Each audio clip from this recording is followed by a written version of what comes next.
नमस्कार साथियों, मैं राहुल शर्मा दिशा एकेडमी में आपका एक बार फिर से स्वागत करता हूं। जैसा कि आपको सबको मालूम है कि हमारे सामान्य अध्ययन की श्रृंखला चल रही है, जिसमें हम अभी भारतीय राज्य व्यवस्था एवं शासन की बात उसमें कर रहे हैं। आज इसका भाग 2 है, जिसमें मैंने पढ़ाया था उसके आज क्वेश्चन हैं। आप प्लीज़ वो वीडियो जाके देखिएगा। मात्र 15 मिनट के जो क्वेश्चन है उसमें 15 मिनट का जो मैंने पढ़ाया है ना, उसमें मैंने कंसाइज्ड वे में आपका ब्रिटिश ईस्ट इंडिया कंपनी के अंतर्गत पारित जो अधिनियम थे, जो आपके 1773 से लेकर 1853 तक जो चला है ना मामला, वो पूरा मैंने मात्र 15 मिनट भी का वीडियो भी नहीं होगा, उसमें डिटेल्ड एक्सप्लेनेशन के साथ वो चीज़ें ख़त्म करी हैं। तो प्लीज़ जाके पहले पहला वीडियो आप देखिएगा, ठीक है। आज उसी श्रृंखला का हम क्वेश्चन आंसर कर रहे हैं। कल हमारी वीडियो आएगी, मतलब ब्रिटिश ताज के अंतर्गत जो अधिनियम पारित हुए उनको लेकर, और फिर कल ही ये आपका ख़त्म हो जाएगा। ताकि उससे क्या होगा कि देखिए, जो हमारी मुख्य पृष्ठभूमि जो हमारी चालू होती है ना, वो होती है 1947 से, जहाँ संविधान सभा एवं संविधान निर्माण प्रक्रिया जहाँ से शुरू होती है। तो ये उसके पहले कह रहा है, 2 वीडियोस बस हैं इसमें, तो आप देख सकते हैं उसको जाके। चलिए शुरू करते हैं। तो हमारा पहला क्वेश्चन यहाँ पर जो है वो है, किस अधिनियम के तहत कलकत्ता में सर्वोच्च न्यायालय की स्थापना की गई थी। ठीक है, तो ये मैंने बहुत अच्छी तरीके से कल के वीडियो में समझाया हुआ है, तो प्लीज़ कल का वीडियो भी जाके देखिएगा। तो आपके ऑप्शंस हैं रेगुलेटिंग एक्ट 1773, पिट्स इंडिया अधिनियम 1784, चार्टर एक्ट 1813 या चार्टर एक्ट 1833। अब देखते हैं इसका आंसर क्या है। इसका आंसर जो है वो है ए, मतलब रेगुलेटिंग एक्ट 1773 की स्थापना वाला मैंने सारा उसमें आपको बताया हुआ है कि आपकी कलकत्ता में स्थापना होती है न्यायालय की, और सर एलिजा एम्फे जो है ना, इसके प्रथम मुख्य न्यायाधीश के रूप में वहाँ पर आते हैं। और ये जो क्वेश्चन है ना दोस्तों, ये यूपीपीएससी 2010 की मुख्य परीक्षा में ये क्वेश्चन आ चुका है। ठीक है, तो यहाँ से देखिए, हमने इसको ऑब्जेक्टिव टाइप भी ले लिया, और मुख्य परीक्षा हेतु अगर आपको इसको करना है तो उसमें ये 3 नंबर में क्वेश्चन आया होगा। तो आप ये प्रीवियस वीडियो में जाके देख सकते हैं, मैंने वहाँ पर डिस्क्रिप्शन दिया हुआ है। अब बात करते हैं हमारे दूसरे क्वेश्चन की। तो हमारा दूसरा क्वेश्चन है, किस अधिनियम के द्वारा ब्रिटिश संसद ने चाय और चीन के साथ व्यापार को छोड़कर ईस्ट इंडिया कंपनी के भारत के साथ व्यापारिक अधिकार, मतलब एकाधिकार जो था, उसको समाप्त कर दिया था। तो ये भी मैंने कल बहुत अच्छी तरीके से आपको डिस्क्राइब किया था। इसके ऑप्शंस हैं आपके charter act 1813, charter act 1853, government of India act 1858 या इंडियन काउंसिल एक्ट 1861। वीडियो को पॉज करके इसका आंसर क्या है कमेंट सेक्शन में कमेंट आपको ज़रूर करने हैं आपके आंसर। और इसमें क्या होगा कि अब से जो इसके आंसर्स प्रॉपर दिया करेगा ना, हम एक विनर भी डिसाइड करेंगे, और वीडियो के लास्ट में क्वेश्चन भी मैं पूछूंगा आप लोगों से। ठीक है, तो इसका आंसर हम देखते हैं। इसका आंसर है ए, जिसका आंसर था आपका चार्टर एक्ट 1813। ये देखिए, ये क्वेश्चन यूपीआरओ और एआरओ परीक्षा 2017 के मेंस में आया था। ठीक है, ये क्वेश्चन। अब यहाँ पर हम इसका एक्सप्लेनेशन देखते हैं कि 1813 चार्टर अधिनियम के माध्यम से जब ये सारी चीज़ें हुई थी, मतलब जो क्वेश्चन मैंने आपसे पूछा है ना, सारी चीज़ें, अब आप बोलेंगे सारी चीज़ें क्या, तो भैया ये ब्रिटिश संसद ने चाय और चीन के साथ व्यापार को छोड़कर ईस्ट इंडिया कंपनी के साथ जो व्यापारिक अधिकार था, एकाधिकार था भारत के साथ, वो समाप्त कर दिया था। तो ये 1813 के अधिनियम में हुआ था, जबकि 1833 के चार्टर अधिनियम द्वारा कंपनी के समस्त व्यापारिक कार्य जो थे वो समाप्त कर दिए गए थे। क्यों कर दिए गए थे? क्योंकि भैया भविष्य में इन कंपनी को राजनीति ही करनी थी। ठीक है, राजनीतिक कार्य ही करने थे, इसलिए उन्होंने छोड़ दिया था। क्योंकि एट द एंड उनका मोटिव तो भारत पर राज करने का ही था। वो समझ गए थे कि भारतीय तो ये आपस में लड़के एक दूसरे को खत्म कर लेंगे, राज हम एट द एंड कर लेंगे, तो उन्होंने वही किया फिर। चलिए तीसरे क्वेश्चन की तरफ हम चलते हैं। किस अधिनियम ने भारतवासियों को अपने देश के प्रशासन में कुछ हिस्सा लेने के लिए संभव बनाया? ठीक है, तो ये भी मैं बहुत अच्छी तरीके से आपको बता चुका हूँ। आपके ऑप्शन है यहाँ पे 1833 का चार्टर एक्ट, 1853 का चार्टर एक्ट, ठीक है, 1813 का चार्टर एक्ट या इंडियन काउंसिल एक्ट 1861। चलते हैं आगे। तो इसका आंसर देखिए, इसका आंसर है चार्टर एक्ट 1833। और ये क्वेश्चन आपके यूपीपीएससी प्री में आया था 2012 में। ठीक है, और इसको देखिए मैंने कितने अच्छे से आपको डिस्क्राइब करके दिया है। ठीक है, तो भैया यहाँ हम देखते हैं। चलो, चार्टर अधिनियम 1833, इसकी धाराओं में सबसे महत्वपूर्ण धारा, मतलब देखिए कोई भी एक्ट बनती है ना, तो एक्ट के अंदर धाराएं होती हैं। तो इस एक्ट की सबसे महत्वपूर्ण धारा कौन सी थी? धारा थी 87। किसी भारतीय अथवा क्राउन की देशज प्रजा का मतलब क्या होता है कि देखो, किसी भारतीय, भारत के जो लोग थे वो तो थे ही, और मतलब क्राउन की देशज प्रजा का मतलब होता है जो लोग क्राउन के लिए काम कर रहे थे ना वहाँ पे, मतलब जो लोग ब्रिटिश आर्मी के लिए काम कर रहे थे या अंग्रेजों के अधीन होकर काम कर रहे थे, यहाँ उनकी बात हो रही है।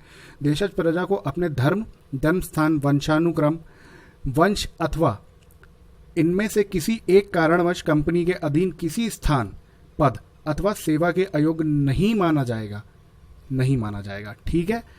और कालांतर में यहाँ से देखिए ये इंपॉर्टेंट हो जाता है अब यहाँ पर, कालांतर में राजनीतिक आंदोलन में 1833 एक्ट की यह धारा प्रशासन में भागीदारी हेतु मुख्य धारा बनती है, ठीक है। तो ये आपको ध्यान रखना है, 1833 वाला आपको ध्यान रखना है, क्योंकि प्रश्न यहाँ से बन सकते हैं। देखिए जो प्रश्न बनेंगे जहाँ से, तो वो मैं आपको प्रॉपर बता ही दूंगा। बनते तो देखिए सब जगह से ही है, लेकिन फिर उसमें भी क्या इंपॉर्टेंट है वो आपको मालूम होना जरूरी है, ठीक है। तो जैसे ये देखिए अभी मैंने इसका जो एक्सप्लेनेशन आपको दिया ना, इतना बड़ा मैंने डिटेल्ड एक्सप्लेनेशन आपको दिया, तो ऐसे ही ना मैंने हर क्वेश्चन का मतलब पीछे जो मैंने समझाया है ना, वो सबका मैंने एक्सप्लेनेशन दिया है। और मैं यहाँ पे आई बटन पे वो वीडियो को टैग कर दे रहा हूँ आप लोगों के लिए। आपको ऊपर आई बटन आ गया होगा, उस पर दिख गया होगा, तो वहां से जाके आप वो वीडियो देख सकते हैं। चलिए आगे चलते हैं हमारे चौथे क्वेश्चन की तरफ। तो भाई देखो ये सूची मिलान वाला क्वेश्चन है, सूची 1 से सूची 2 अब आपको मिलान करना है। नियंत्रण परिषद की स्थापना कब हुई थी? सर्वोच्च न्यायालय की स्थापना कब हुई थी? इंग्लिश मिशनरी भारत में काम करने की अनुमति कब मिली थी? मिशनरियों से मतलब भाई इसका ये होता है, जैसे आपने देखा होगा ना कि मिशनरी स्कूल्स होते हैं क्रिश्चियंस के, मिशनरी कॉलेजेस होते हैं। तो मिशनरी मतलब जो ब्रिटिश की ओर से जो पढ़ाने वाली जो संस्थाएं होती हैं ना, वो मेनली मिशनरीज के अंदर वो आती हैं, ठीक है। तो इंग्लिश मिशनरियों का भारत में काम करने की अनुमति कब मिली थी? गवर्नर जनरल की परिषद में। कानूनी सदस्य की नियुक्तियां कब से हुई थी? तो भाई हम यहाँ पर डेट्स देख लेते हैं। अधिनियम 1773, पिट्स भारतीय अधिनियम 1784, चार्टर अधिनियम 1813, चार्टर अधिनियम 1833। तो आपको ये सुमेलित करना है इन सूचियों को। वीडियो को पॉज कीजिए, आराम से इसको करिए। आपके ऑप्शन है, ए बोल रहा है 1 2 3 4, मतलब जैसा लगा हुआ वैसा का वैसा ही। बी बोल रहा है 2 1 3 4, सी बोल रहा है 1 2 3 4, सॉरी 1 2 4 3, और डी बोल रहा है 2 4 3 1। अब आपको इसका आंसर देना है, ठीक है। तो आपने आई होप आंसर कर दिया होगा इसका। तो इसका आंसर जो है वो है 2 1 3 4। तो इसके अकॉर्डिंग ये बोल रहा है 2 1 3 4 का मतलब है, हम इसको ऐसे कर देते हैं, 2 का बोल रहा है सर्वोच्च न्यायालय की स्थापना अधिनियम 1773, ठीक है। 1 फिर नियंत्रण परिषद की स्थापना, है ना। तो ये देखिए मैं इसमें जो ये बताया हुआ है ना 2 1 3 4, जब ऐसे सुमेलित करने वाले क्वेश्चन आते हैं ना दोस्तों, तो उसको सॉल्व करने का ना एक बहुत ही आसान तरीका होता है, वो मैं आपको बताने जा रहा हूँ। देखिए अभी मैं ऊपर बता ही चुका था सर्वोच्च न्यायालय के बारे में। अब जैसे भाई आपको है ना इन चारों क्वेश्चन की जो चारों यहाँ पर ऑप्शन है, इन चारों को ऑप्शन के बारे में से बस 2 के बारे में ही पता है, ज़्यादा के बारे में नहीं पता। जैसे सर्वोच्च न्यायालय तो हमें पता है अधिनियम 1773 में भैया ये हुई थी। तो अब हम देखेंगे सेकंड का जो है ना, इसका फर्स्ट कहाँ लगा हुआ है। तो ये वाला तो हमारा वैसे ही एलिमिनेट हो गया, क्योंकि इसमें बोल रहा है 1 2 3 4, तो सेकंड का सेकंड, ठीक है। फिर ये बोल रहा है 1 2 4 3, तो ये भी एलिमिनेट हो गया हमारे पास। और 2 4 3 1, तो ये भी एलिमिनेट हो गया। अब हमें मालूम था कि भाई जो सर्वोच्च न्यायालय की स्थापना थी ना, वो अधिनियम 1773 में हुई थी। तो कहाँ पर दिखा रहा है 1, तो मतलब ये 1। तो हमारा एक ही इससे ना हम ये आंसर, इसको स्मार्टली हम ऐसे सॉल्व कर सकते हैं इस तरीके के क्वेश्चंस को, ठीक है। तो अभी तक वीडियो आपको पसंद आई हो दोस्तों, तो प्लीज़ वीडियो को लाइक कीजिए, अपने दोस्तों के साथ शेयर कीजिए, आपके जो स्टडी ग्रुप है उन स्टडी ग्रुप्स में शेयर कीजिए, सब्सक्राइब कीजिए चैनल को, बेल आइकन प्रेस करना मत भूलिएगा दोस्तों। मैंने यहाँ पर टेलीग्राम की लिंक डाल दी है, और इंस्टाग्राम की भी दिशा एकेडमी की लिंक मैंने डिस्क्रिप्शन बॉक्स में डाल दी है। ये जो भी मैं पढ़ा रहा हूँ इसकी मैं आपको पीडीएफ जो है, ये पीडीएफ आपके ग्रुप में, टेलीग्राम के ग्रुप में मैं डाल दूंगा, तो वहां से भी आप ये ले सकते हैं, ठीक है ना। अब ये क्वेश्चन देखिए, आपका जो प्रीवियस जो पार्ट था ना वो हो गया खत्म। अब हम बात करेंगे ब्रिटिश ताज के शासन अधीन पारित अधिनियम, मतलब ब्रिटिश ताज आ जाता है यहाँ से। अब क्या होता है ना, यहाँ पर देखो मैं आपको बताता हूँ। भारत शासन ब्रिटिश शासन के अधीन जो था ना, तो भाई भारत ये तो पहले से था। तो फिर क्या हुआ था कि 1858 जब आता है ना, तो 1858 में जो प्रीवियस ये जो पूरा का पूरा जो ब्रिटिश जो हमारी ईस्ट इंडिया कंपनी रहती है ना, ईस्ट इंडिया कंपनी से पावर्स जो होता है ना, वो क्राउन अपने हाथ में ले लेता है, ठीक है।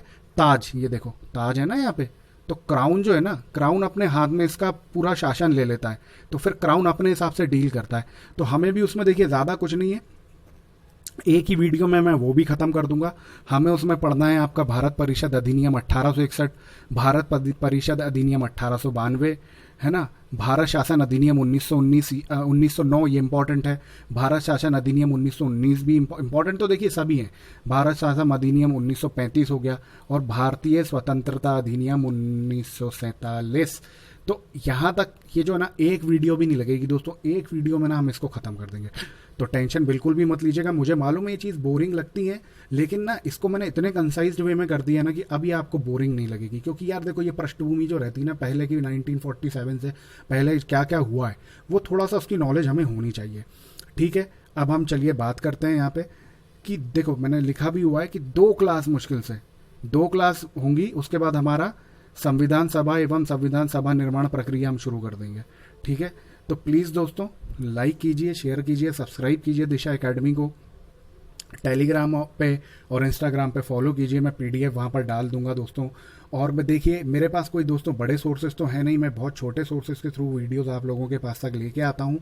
ये मेरे खुद के बनाए हुए सारा कंटेंट, मेरा बनाई हुई चीज़ें रहती हैं दोस्तों। प्लीज़ मुझे सपोर्ट कीजिए, चैनल को आगे बढ़ाइए, ताकि ये जो वैल्यूएबल इन्फॉर्मेशन है ना, ये दूसरे बच्चों तक भी पहुँचे।